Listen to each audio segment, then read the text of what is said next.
Il doit bien se douter que c'est important pour moi.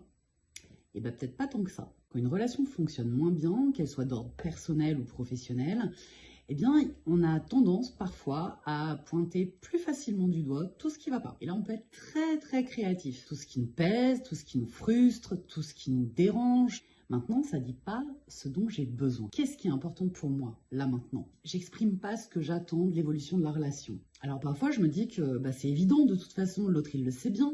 Il me connaît, oui, sauf que l'autre n'est pas dans ma tête. Cette phrase, elle est fondamentale, parce que l'autre, il a aussi des choses à gérer. Il n'est pas forcément tout le temps à 200% sur le maintien de la bonne relation entre lui et moi. Parfois, j'exprime plutôt ce qui ne va pas, tout simplement parce que je ne sais pas exactement ce dont j'ai besoin. Donc évidemment, si c'est pas clair pour moi, ça risque pas de l'être pour l'autre. Surtout si celui-ci fait des efforts vers moi, me fait des propositions, etc. Mais moi, en fait, c'est tellement flou que finalement, je n'y réponds pas, mais je reste quand même frustrée parce que c'est pas exactement ce dont j'aurais besoin.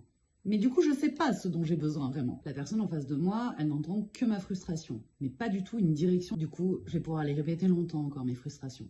Puis parfois, si je sais pas où j'en suis, parce que simplement c'est un trop-plein à plein de niveaux, bien juste exprimer ça. Exprimer le fait d'être perdu, d'avoir besoin peut-être de temps, de recul, et ce sera beaucoup plus facilitant pour l'autre que le fait d'être déstabilisé par le silence ou l'expression de uniquement ce qui ne va pas.